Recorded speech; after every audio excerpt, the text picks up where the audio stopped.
La garde à vue est une mesure de contrainte régie par l'article 62.2 du Code de procédure pénale. Elle est décidée par un officier de police judiciaire à l'encontre d'une personne soupçonnée d'avoir commis ou tenté de commettre un crime ou un délit.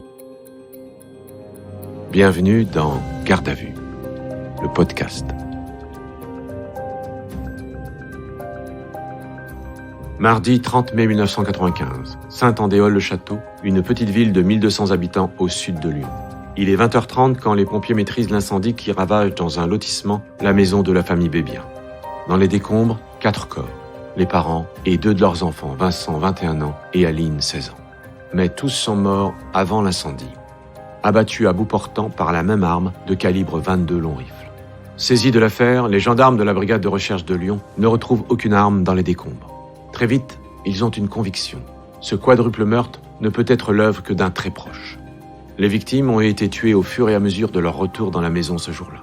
Et leur chien, un berger allemand, n'a pas aboyé de la journée.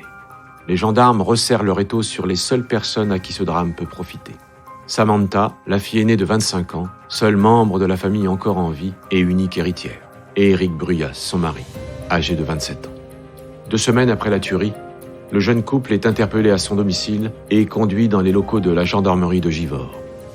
Le 14 juin 1995, à 6h30 du matin, leur garde à vue commence. Vous écoutez le premier épisode de l'affaire Bruyas. Ces auditions ont été reconstituées avec des comédiens d'après les procès-verbaux des interrogatoires. Vous entendrez aussi les témoignages des enquêteurs et des avocats qui ont travaillé sur l'affaire. Quand et comment as-tu rencontré ton mari, Éric Bruyas ? On s'est connus au lycée. J'avais 15 ans et lui 17. Et à quel moment vous avez décidé de vivre ensemble ? Disons que ça a été le coup de foudre, mais au bout de 2 ans, je suis tombée enceinte d'une petite fille. Elle est née fin 87. On s'est mariés en 89 et puis après on a eu 2 autres enfants. L'enjeu pour Samantha Bébien, c'est d'établir ou pas le lien avec les faits. Adjudant Jodard, brigade de recherche. Complicité, coaction, voilà. C'est ça l'enjeu de la garde à vue, dans un premier temps. Et qu'est-ce que tu peux nous dire à propos de ton couple ? On s'entend très bien avec Eric, il n'y a pas de problème. Parle-nous de la carrière professionnelle de ton mari. Il a un CAP d'électrotechnicien. Après son service militaire, il a monté une société d'électricité. Au bout de 2 ans, je crois, il a arrêté. Pourquoi ? Ça marchait pas très bien. Et après, 92, je crois, il a remonté une société. Et là, ça s'est passé comment ? Je sais pas, j'avais des problèmes avec mes grossesses, j'ai pas trop suivi, en fait. Mais la société a été en liquidation au bout de quelques années. Il s'est retrouvé au chômage. Samantha Bébien était, je dirais, neutre. Gendarme Robert, brigade de recherche. Elle répond à nos questions de manière très sereine, très claire. Ce qui correspond en fait à sa personnalité. C'est une fille simple. On sent qu'elle est particulièrement peinée, qu'elle est très affectée bien sûr par ses décès, mais qui reste digne. Et aujourd'hui, il en est où ? Il y a 6 mois, il a monté une nouvelle boîte de pose de fermeture métallique. Il travaille tout seul, alors je l'aide un peu. Et il l'a financé comment, cette nouvelle société ? Comme il était au chômage, il pouvait pas avoir un prêt à la banque. Donc c'est mon père qui a emprunté 30 000 francs. On remboursait 1 500 francs par mois. Et ça marche comment ? Il y a des hauts et des bas. On a revendu notre voiture et du coup, il utilise celle de sa mère. C'est pas très florissant, dis donc. Non, mais ça va. Elle ne le savait pas, mais au final, c'est un couple qui boite. Adjudant Jodard, brigade de recherche. Sur le plan financier, l'entreprise d'Éric Bruyas ne va pas bien du tout. Il ne s'en sort pas. Il a très peu de clients.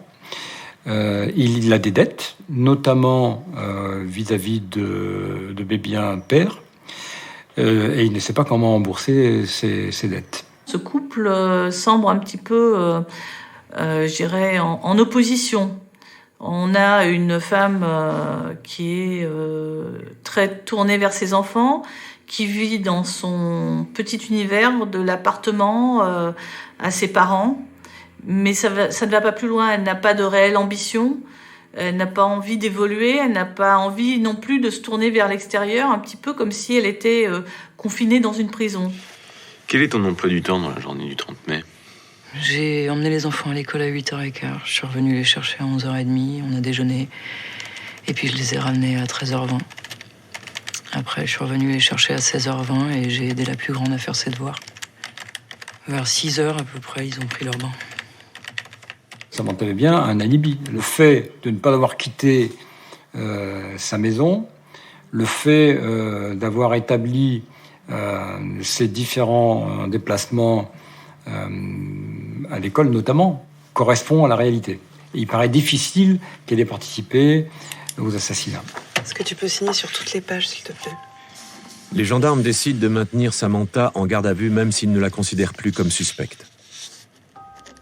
Désormais, ils espèrent obtenir grâce à elle des éléments pouvant impliquer directement son mari. La garde à vue du jeune couple a démarré il y a maintenant 4 heures. À 10h30 ce 14 juin, la première audition d'Éric Bruyas commence.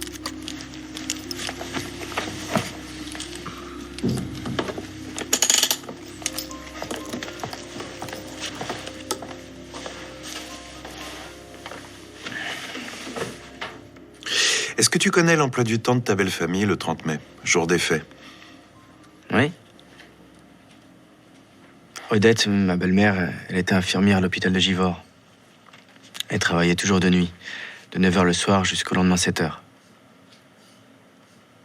Et mon beau-père, lui, il commençait à 8h le matin. Il rentrait déjeuner, après il repartait de 2h30 jusqu'à 5h30. Et ton beau-frère, ta belle-sœur? Alors Vincent, mon beau-frère, il était manutentionnaire chez Carrefour. Il commençait à 4h du matin ou à midi, ça dépendait des semaines. Le 30 mai, il était du matin ou de l'après-midi? Du matin. Il a démarré à 4h et il est rentré vers 11h. C'était ça, ses horaires. Aline, elle a été au lycée, elle avait classe comme tous les jours. Les gendarmes de la brigade de recherche de Lyon ont reconstitué avec précision le déroulement des faits le jour du drame. Odette, la mère, a été retrouvée dans son lit avec 3 balles dans la tête. Infirmière de nuit, elle se couchait le matin en rentrant de l'hôpital. Elle est la première victime. D'après les autopsies, le fils et le père ont été tués avant d'avoir déjeuné. Donc, dès leur retour respectif du travail, autour de midi. Enfin, Aline, la fille de 16 ans, est revenue du lycée vers 17h30. Retrouvée dans le couloir de la maison avec son cartable sur le dos, elle a été assassinée dès son arrivée. Elle est la dernière victime. L'assassin connaît parfaitement l'emploi du temps de ce jour-là des 4 membres de la famille. Adjudant Chavant, section de recherche. Et Éric Bruyas le connaît parfaitement. C'est un homme qui est précis, circonstancié, méticuleux. Gabriel Versini, avocat d'Éric Bruyas. Il faut savoir. Ou alors, on est trop précis, ou alors on ne l'est pas assez. Trop précis, on est coupable. Pas assez précis, on est aussi coupable. Et tu peux nous parler un peu de ton emploi du temps le 30 mai? Ce jour-là, je me lève plus tôt que d'habitude. Je suis parti vers 5h30 pour aller à l'atelier. Sinon, c'est 6h30 en général. Pourquoi si tôt? J'avais un problème à régler sur des portes que j'avais installées au carrefour de Givors. Je voulais être plus tôt à l'atelier pour pouvoir réfléchir à ça. Et une fois à ton atelier, tu fais quoi? Je suis à mon bureau et je me rends compte que j'ai oublié ma lampe torche à la maison, alors je reprends la voiture et je retourne chez moi. Il écoute beaucoup les questions, il répond aux questions calmement, mais comme quelqu'un qui est entendu pour un témoignage normal, entre guillemets. Il manifeste pas d'émotion. Même sur son visage, on a du mal à déceler une émotion. Et ensuite? Je passe récupérer la lampe à la maison et je repars vers l'atelier. Et là, je croise ma belle-mère à côté de chez moi. Elle était en voiture, elle rentrait de l'hôpital. Alors je lui dis que je vais passer prendre un café chez elle. Ça t'arrive souvent d'aller boire un café chez ta belle-mère à 7h du matin? Ça m'arrive. Parfois l'après-midi aussi. Là, on s'entend bien.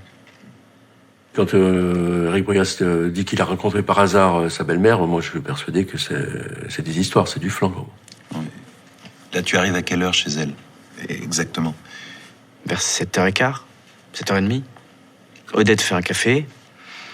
Mon beau-père est là, on discute. Il part au boulot vers 8h. Moi, je reste encore un peu.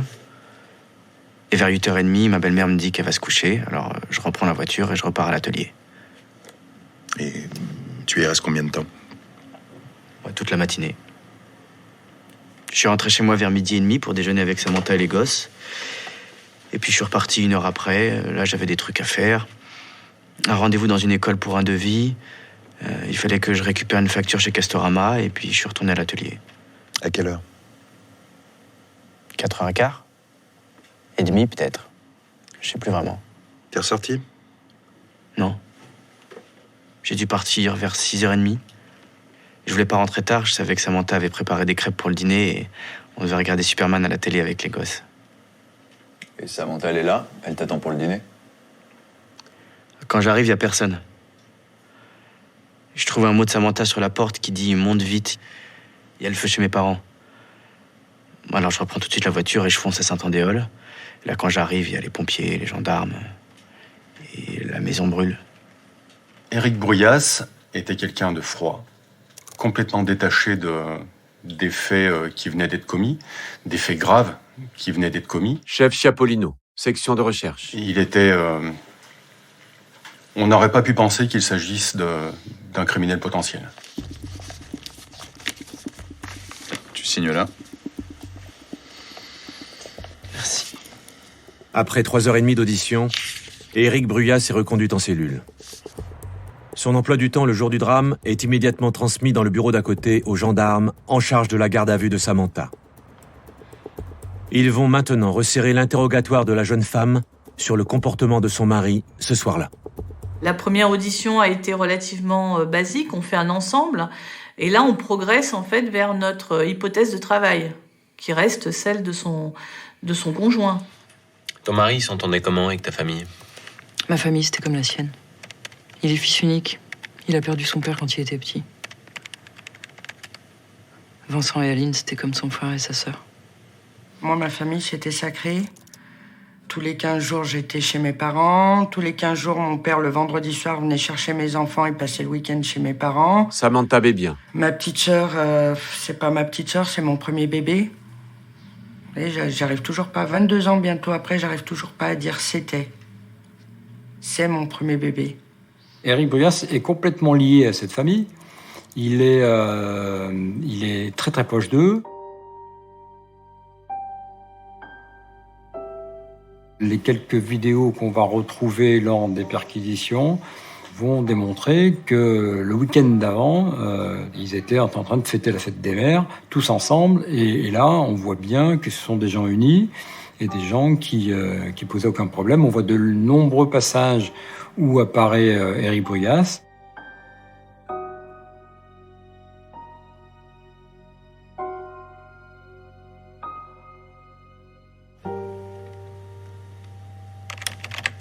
Le 30 mai au soir, comment tu apprends qu'il y a le feu dans la maison de tes parents? J'étais chez moi, vers 7h moins le quart. J'ai eu un coup de téléphone des voisins de mes parents. Ils m'ont dit que la maison de mes parents était en feu et qu'ils n'arrivaient pas à les joindre. J'ai mis un mot sur la porte à Eric et je suis partie chez mes parents. Et ensuite? Je suis arrivée à Saint-Andéol. La maison était en feu. Eric était déjà là. Et c'est plus tard que vous avez appris tous les deux le drame? Oui. Vers 8h30, les gendarmes sont venus me dire qu'ils avaient retrouvé 2 corps. Mes parents. Je sentais que mon frère était mort aussi. Je le sentais, je sais pas pourquoi. Aline, ma sœur, j'espérais trop.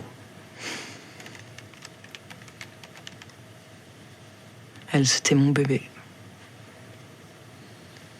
Et puis ils l'ont retrouvé aussi. Ton mari, il a réagi comment? On est rentrés tard chez nous. On a pleuré tous les deux dans notre chambre. Samantha vit ce moment très difficilement avec son mari, et pour elle, Éric Bruyas est un mari aimant, un mari très proche de ses enfants, et qui est au-delà de tout soupçon. Tu t'es pas demandé s'il jouait la comédie? Mais pourquoi vous dites ça? À ton avis, est-ce que ton mari pourrait être capable de commettre un crime pareil? Non mais ça va pas ou quoi? Avec la mort de toute ta famille, tu vas hériter. Et lui, il va en profiter. Non mais vous êtes malade? Ok, c'est pas le Nirvana sa boîte, mais ça va quand même. Et puis on va hériter d'un terrain, c'est tout. Et puis j'en ai rien à foutre, moi, de la thune. De toute façon, j'ai perdu tout le monde. Toi, oui. Mais Eric... Pourquoi il aurait fait ça? Et puis ils étaient tout pour lui, il a personne à part sa mère. Tu n'as aucun doute? Non. Si j'en avais, je vous le dirais. Jamais je le défendrais si je savais qu'il avait tué ma famille. Jamais. On se rend compte que qu'elle ne ment pas, qu'elle est très pragmatique, qu'elle reste sur son idéal dans un premier temps, qui est celui de son mari, celui du père de ses enfants, et qu'en aucun cas, cet homme-là ne peut faire de mal à sa famille. Les 2 premières auditions de Samantha n'apportent pas d'éléments accréditant une implication de son mari. Elle reste convaincue de son innocence.